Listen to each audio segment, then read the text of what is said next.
Bienvenidos hermanos al encuentro con la palabra. Inspirados en la oración breve, el ciego Bartimeo: Jesús, hijo de David, ten compasión de mí.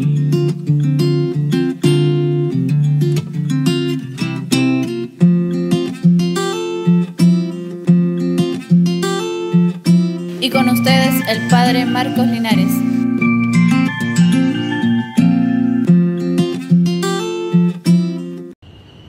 Bienvenidos hermanos al encuentro con la palabra.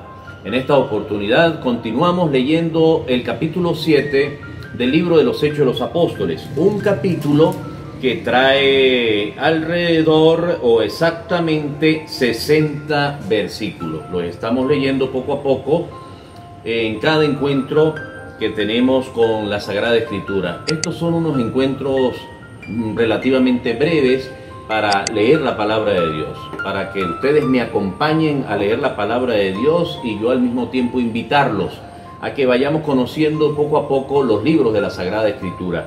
Hemos comenzado con el libro de los Hechos de los Apóstoles porque habla precisamente de esa primera comunidad cristiana que comienza su misión, que los apóstoles llevan adelante el mensaje de Jesús, anuncian su carisma para dar a conocer a Jesucristo. Y nos narra el libro de los Hechos de los Apóstoles cómo era y cómo se manifestaba la comunidad cristiana ante los obstáculos que se le presentaban, ante aquellas personas que querían hacer callar a todos aquellos que hablaban fuertemente y anunciaban con seguridad acerca de Jesucristo, a quien habían crucificado. Eran testimonio de la presencia de Jesús una vez que había muerto en la cruz y por lo tanto que había resucitado. Vamos entonces al capítulo 7, versículo 9 y siguientes. Vamos a ver hasta dónde podemos llegar en esta ocasión. Habíamos dicho en el encuentro anterior que Esteban estaba hablando, y Esteban estaba hablando de la intervención de Dios y del anuncio de Dios y de la encomienda y de la misión que le había hecho Dios a nuestro padre Abraham, que habitaba en Mesopotamia y que lo invitó a salir desde allá, desde Ur de Caldea. Eso lo decía el capítulo 7, versículo 4.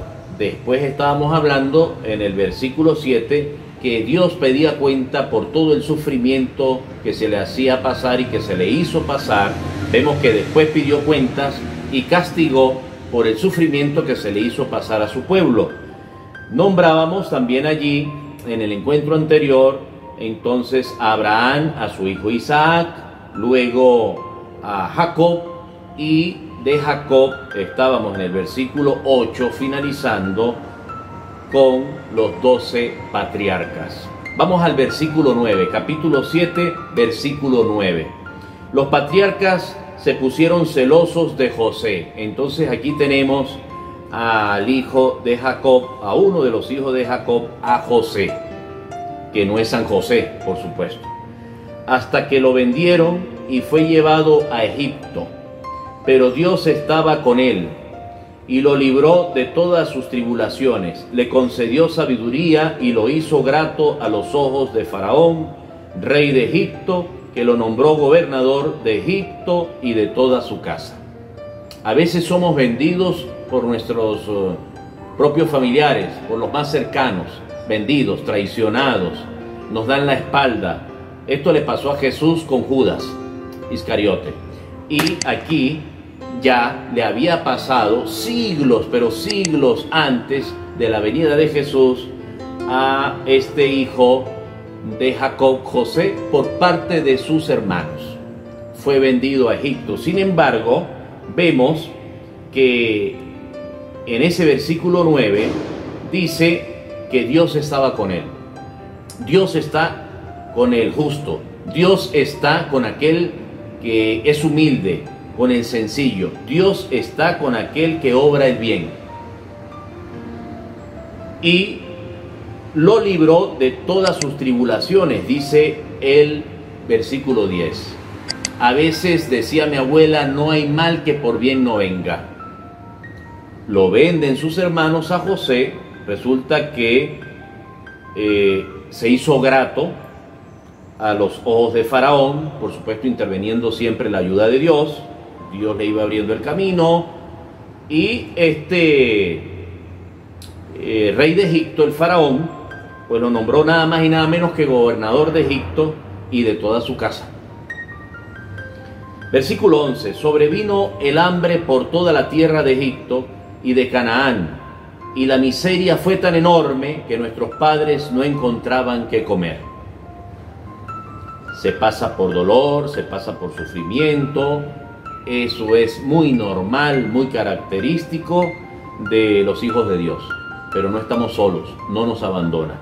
Hoy también pasamos por circunstancias difíciles en el mundo entero y también aquí en nuestro país, en Venezuela, y sobre todo me refiero a esta condición de pandemia que nos amenaza a todo el mundo, no solamente a nosotros. Versículo 12. Al enterarse Jacob de que había trigo en Egipto, mandó allí a nuestros padres una primera vez. Jacob, papá de José, papá de los otros hijos, hermanos de José, les dice, miren, en Egipto hay comida, así que vayan allá y busquen la manera de alimentarse y traer alimento. Versículo 13, la segunda vez José se dio a conocer a sus hermanos y así Faraón conoció a la raza de José. José ya en la primera vez se había dado cuenta que eran sus hermanos, no dijo nada, después vino una segunda necesidad, volvieron y allí se dio a conocer. Imagínense qué experiencia tan fuerte para esos hermanos. Este que habíamos vendido, este que era nuestro hermano y traicionamos, es ahora el que nos ayuda y estamos en sus manos para que nos ayude. Versículo 14. Luego José mandó buscar a su padre Jacob con toda su familia, que se componía de 75 personas. 75 personas. Esta es la actitud de aquel que es justo, de aquel que está acompañado siempre de Dios. Por ningún lado practica la venganza. Puede sentir rabia, en un primer momento la tentación de vengarse, pero no lo lleva a cabo. Lo resuelve siempre allí, rodilla ante Dios. Lo resuelve siempre abriendo su corazón y su mente al Espíritu Santo. Versículo 15. Jacob entonces bajó a Egipto, donde murió él, y más tarde también nuestros padres. Sus cuerpos fueron llevados a Siquem y descansan en la tumba que Abraham había comprado en Siquem a los hijos de Amor por cierta suma de plata. Versículo 17. Ya se iba acercando el tiempo de la promesa que Dios había hecho a Abraham. El pueblo creció y se multiplicó en Egipto, hasta que llegó otro rey a Egipto que no había conocido a José. Este rey, actuando con astucia contra nuestra raza, obligó a nuestros padres a que abandonaran a sus hijos recién nacidos para que la raza no sobreviviera.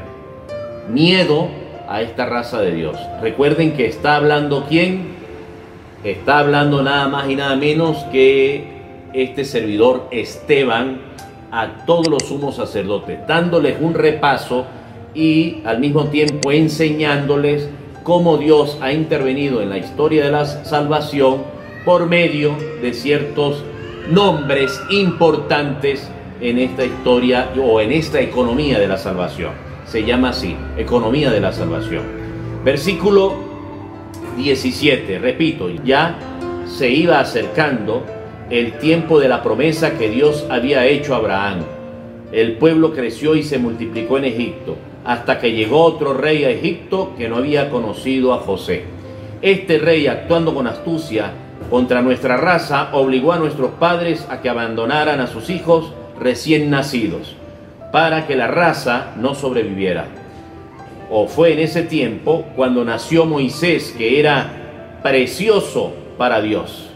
Eso de precioso para Dios, que fue útil, que fue dócil a la acción de Dios y que se prestó para llevar adelante su voluntad y su acción salvadora. Durante 3 meses fue criado en la casa de su padre. Y cuando tuvieron que abandonarlo, la hija de Faraón lo recogió y lo crió como hijo suyo. Así Moisés fue educado en toda la sabiduría de los egipcios y llegó a ser poderoso en sus palabras y en sus obras. Hermanos, es palabra de Dios. Te alabamos, Señor. Un nuevo personaje se integra acá junto a José, junto a estos hermanos de José, los patriarcas, llamado Moisés, de quien hablaremos en el próximo encuentro, o más bien seguirá Esteban hablando y haciendo mención a él y a su obra también dirigida siempre por la voluntad de Dios. Hermanos, Dios los bendiga. Hermanos, y los invito a hacer clic donde dice suscribirse al canal de YouTube para que les lleguen las notificaciones cada vez que leamos y meditemos la palabra.